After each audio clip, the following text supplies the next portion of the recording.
at exactly 2:58 p.m. Lena Harper sat hunched over a cold metal table in the middle of an FBI interrogation room. Her fingernails tapped against the surface, each click swallowed by the hum of fluorescent lights overhead. The air was dry, clinical, and the silence carried a weight that dared her to speak. Across from her, Special Agent Grant Mercer leaned back in his chair with a smirk stretched across his face like it had been waiting all day to show up. His fingers flipped through a red folder labeled Federal Breach, but his eyes never really left her. Beside him, two other agents lounged against the wall, arms crossed, amused. Lena barely looked older than 16, wearing a stretched-out hoodie and scuffed sneakers, but the accusation in front of her was federal. Unauthorized access into the Department of Defense. And that wasn't even the part they found unbelievable. So, you're telling us you hacked into a classified system, looking for your mom? Mercer's voice dripped with sarcasm, like he was testing how far she'd keep up the lie. She nodded. My mom's in the Navy. She's a SEAL. The room cracked into laughter. One agent let out a snort. Another pretended to type something into an invisible computer. That's cute, Mercer said, shaking his head. Except, sweetheart, there's no such thing as a female Navy SEAL. Lena didn't blink. She didn't flinch. Not when they rolled their eyes or when Mercer called her delusional. Her jaw tightened, but she stared straight ahead. You can mock me all you want. That doesn't make it any less true. Mercer leaned forward. His tone dropped low. What makes this even sadder is that you actually believe it. You think your mom's some kind of secret warrior. Huh. Probably out there saving the world while you're stuck cleaning up your dad's mess. He chuckled to himself, clearly proud of the insult. Lena swallowed the anger burning her throat. She refused to let them see the tears pushing up.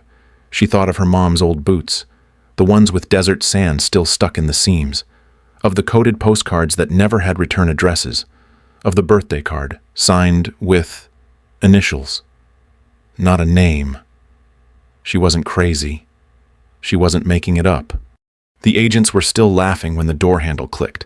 Everyone turned. The metal door creaked open. Heavy boots stepped onto the tile. The room fell dead silent. Lena was 11 when her mother disappeared. Not in the sense that anyone said she was gone, but in the way people start using fewer words around you. Her dad stopped saying her name at the dinner table. The phone stopped ringing at night. Friends stopped asking how she was. By the time Lena turned 12, silence had become part of the house in Ohio, like the peeling wallpaper or the half-dead ficus near the window. Her dad used to teach high school history. Now, he barely made it out of bed before noon. The fridge held nothing but beer and takeout boxes, and the dishes sat in the sink long enough to grow mold. He wasn't cruel, just absent. He didn't ask questions when she missed the bus. Didn't notice when she stayed up all night. He'd look at her sometimes like he almost recognized her, like he was trying to remember where the light had gone. At school, teachers offered tight smiles and whispered in hallways. One counselor suggested Lena start accepting that her mother had moved on.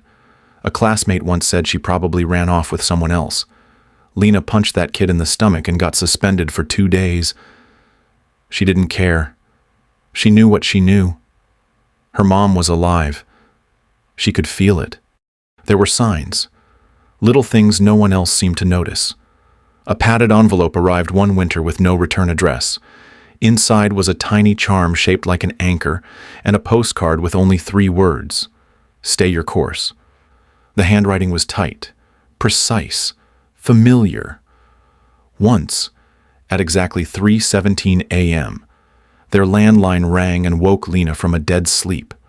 The voice on the other end didn't say much, just 4 words, spoken quickly, quietly, always watching, always close. The line went dead before she could answer. She found an old pair of her mom's boots in the back of the closet, caked in a layer of reddish dust that didn't match any soil in Ohio, a notebook with entries scribbled in abbreviations she couldn't decode, and once, tucked inside a hardcover book on naval history. A receipt from a military base in Nevada that no longer appeared on any map she searched. When Lena told people about these things, they looked at her the way you'd look at a child clinging to Santa Claus. Kind, but distant.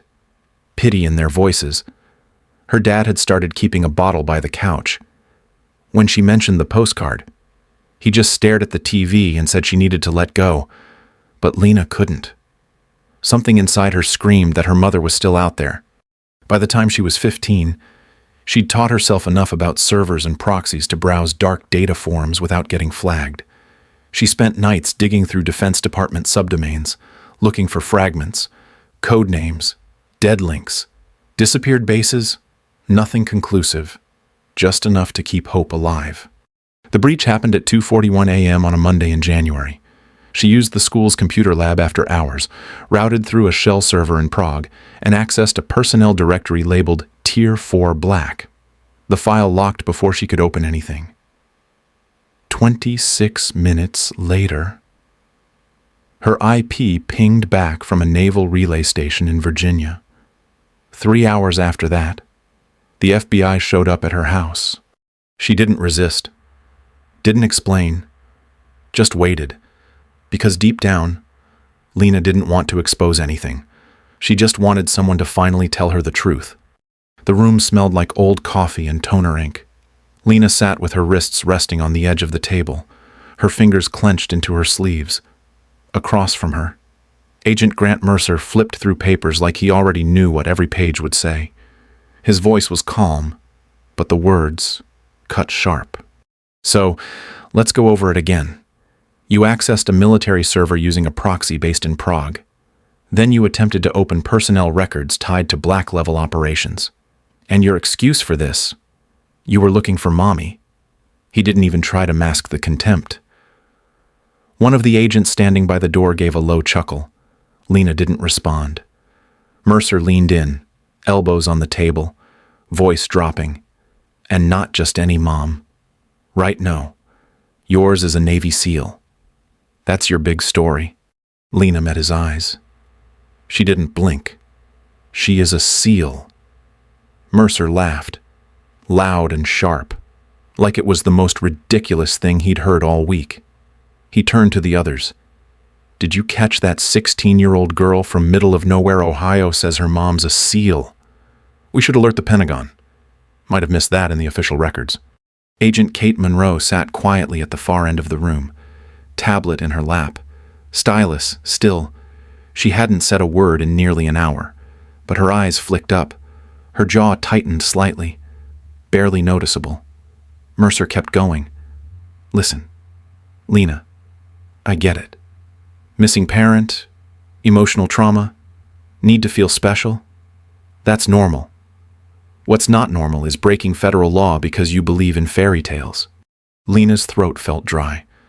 They had given her one paper cup of water earlier, and it was long gone. She wanted to scream, to hit something, but instead she said it again, quieter this time. She is. My mom is a SEAL. Mercer rolled his eyes. I don't think you understand how the military works. Women don't serve in SEAL teams. Never have. Not in the real world. One of the agents near the wall chimed in. Maybe she saw a movie once. Got confused. Another added, or she's angling for a book deal. The room buzzed with laughter again. Lena stared at the wall behind Mercer. She counted the holes in the acoustic paneling. Anything to not look at their faces. She wasn't delusional. She wasn't making it up. But with every minute, her truth felt smaller, like the room itself was shrinking around her. Mercer slammed the folder shut. Here's what I know. You're a minor. You broke multiple laws. And you're clinging to some delusion about your mother that makes you think this is all okay. He stood up, walked slowly behind her chair, and let the silence stretch. Your father's been on record for years with mental health struggles, depression, withdrawal. You've got a history of disciplinary actions at school. This entire fantasy is a red flag. Monroe shifted in her seat, but still said nothing. Her eyes, though, lingered on Lena a little longer now. Mercer sat back down, his tone mocking again. So let me guess. She trained you to hack, whispered code words in bedtime stories, left encrypted messages under your pillow. Lena bit the inside of her cheek. Hard. She didn't answer. He smiled like he'd won. But Monroe, sitting still and silent, tapped something into her tablet without looking down. Then she looked at Lena. Really looked. Her face didn't change, but her posture did. She was listening now. Maybe for the first time. Lena stopped answering. Her hands rested flat on the table now, fingers spread just enough to show they were shaking. Her shoulders slumped forward as if the weight of the room had finally settled onto her back. The fluorescent lights above buzzed softly. A constant reminder that time was still moving, even if she felt stuck in place. Mercer didn't let up. He circled her like a bored cat toying with a half-dead mouse. He pointed to timelines, printed logs, blurred screenshots pulled from the server breach. You don't even deny it anymore, because you know we've got you. And this story about your mother, that's your way out. Make us feel bad. Paint yourself as the sad daughter with a secret hero. He waited for her to reply, but she didn't move. The silence was thick. Mercer leaned closer. Let me guess. You think she's out there, working some classified mission, too important to come home, too brave to tell you the truth. His voice turned low, like he was speaking to a child who'd just lost her favorite toy. She left, and you couldn't handle it. So you made her a myth. Lena stared at the floor. Her chest felt tight, like every breath came at a cost. Her throat was raw from holding back. What was the point of talking anymore? They weren't listening. They never had. Not her teachers. Not her father. Not her classmates. Not this man in front of her. No one ever believed her. Across the room, Monroe shifted in her seat. Her eyes stayed on Lena a moment longer than before. Not pity, not mockery, just stillness. Her lips pressed together like she was chewing on a thought she hadn't spoken aloud yet. Mercer dropped the folder on the table. We've had enough fairy tales for one day. You hacked a secure system. That's what matters. Not the bedtime stories you keep spinning. His voice was louder now, like he needed to drown out whatever doubt was creeping in. Lena didn't look up. Her hands curled into fists in her lap. The room felt smaller, colder, like the walls were leaning in, listening. Her ears rang, but she heard her own voice inside her head, quiet and tired. No one believes me. They never did. And still, she didn't speak. Because if no one would believe the truth, why keep saying it? At exactly 3:24 p.m., the door creaked open again. It wasn't like before. There was no hesitation this time. No knock. Just the hard clack of boots on tile. The agents inside the interrogation room turned their heads. Then everything stopped. A woman stepped through first. She wore full naval dress uniform, her shoulders squared, metals sharp against the dark fabric. Her hair was pulled back tight, not a strand out of place. Her face held no expression, but her presence filled the room before she even spoke.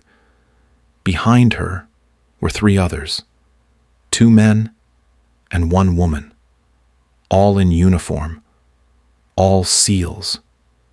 You could tell by the way they moved, slow and silent, scanning every inch of the room as if they were preparing for a breach. Agent Mercer blinked twice, then stood quickly, knocking the metal chair backward. The color drained from his face. "Commander Harper," he said, his voice suddenly thin.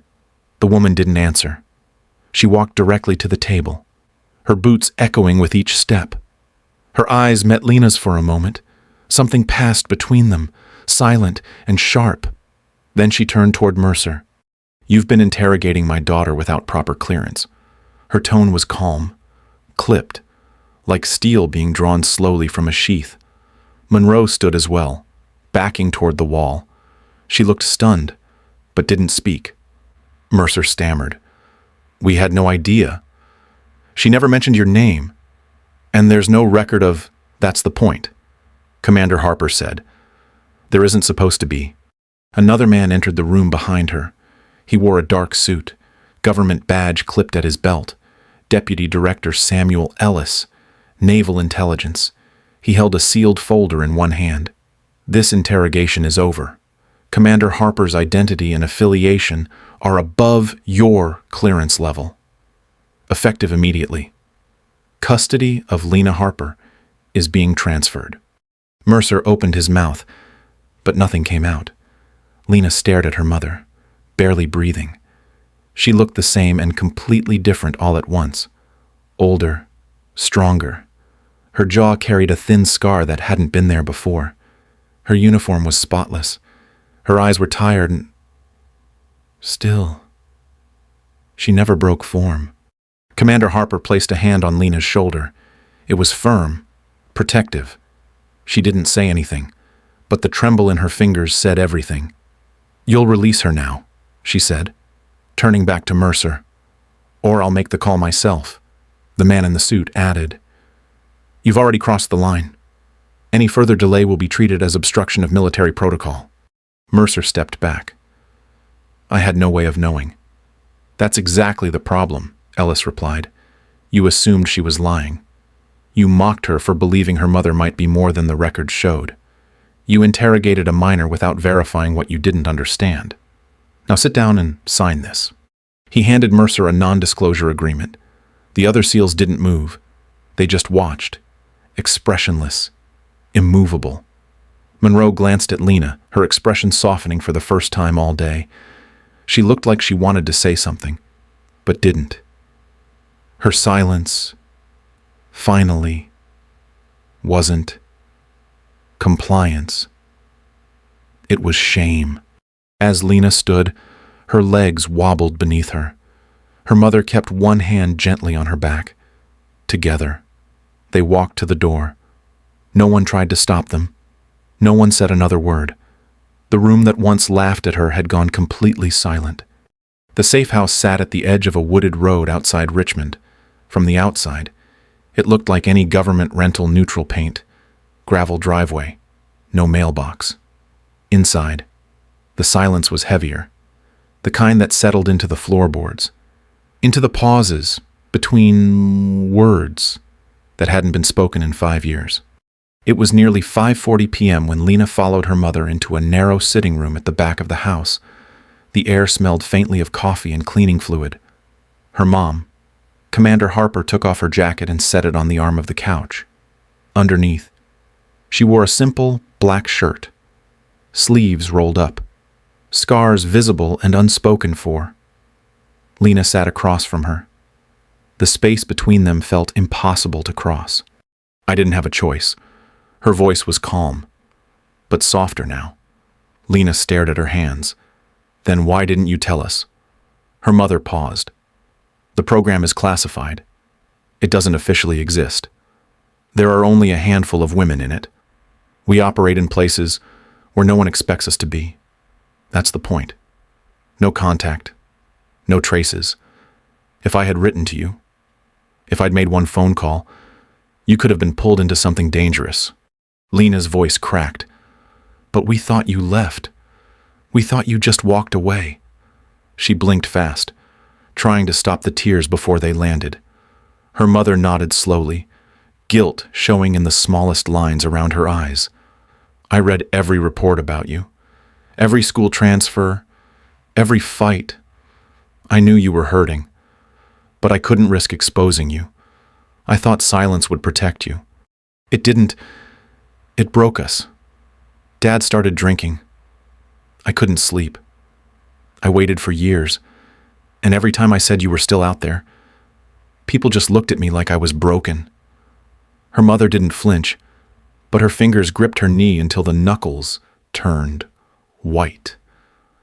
I never stopped being your mother, even if I wasn't allowed to show it. Lena shook her head. I don't know what hurts more, that you left, or that you watched me fall apart and didn't do anything. Her mom exhaled, long and slow. I did what I was trained to do. Compartmentalize. Execute. But when I saw your name in the alert system, everything stopped. I left the team and came straight to you. That was the first time in years I broke protocol. They sat in silence. No one moved. Outside, the sun dropped behind the trees. Finally, Lena spoke, quieter now.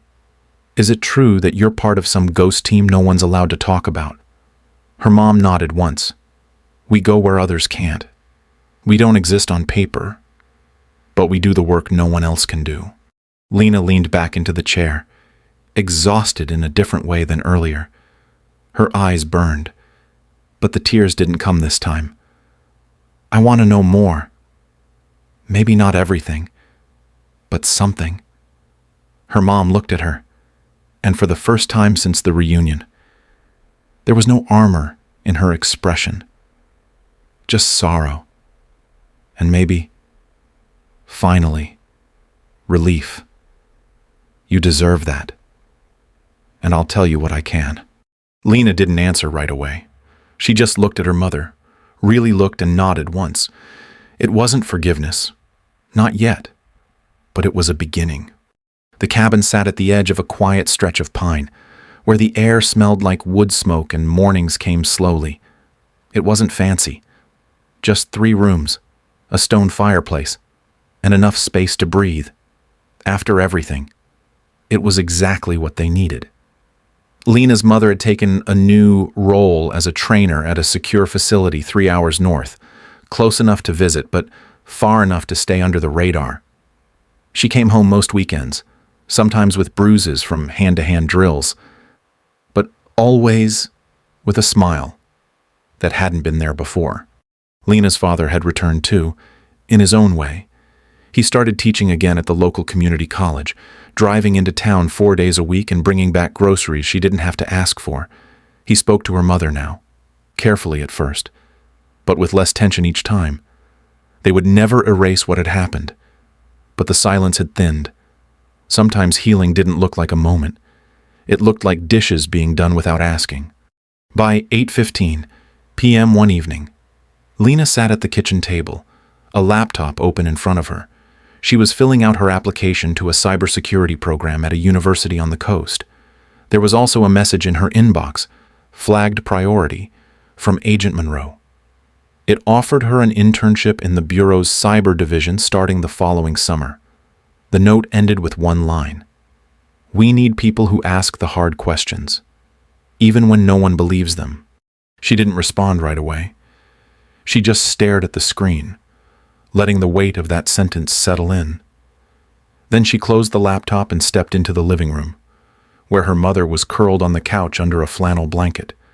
A movie was already playing, some old thriller Lena had never seen. Her mom patted the cushion beside her without looking away from the screen. Lena sat down and leaned into her shoulder. Neither of them said a word. Outside, the wind pushed gently against the glass. Inside, the light from the TV flickered across 2 faces that had spent years apart, but now shared the same quiet. Lena rested her head against her mom and whispered without looking up. I never lied about you. Her mother's hand found hers. I know. That's why I came.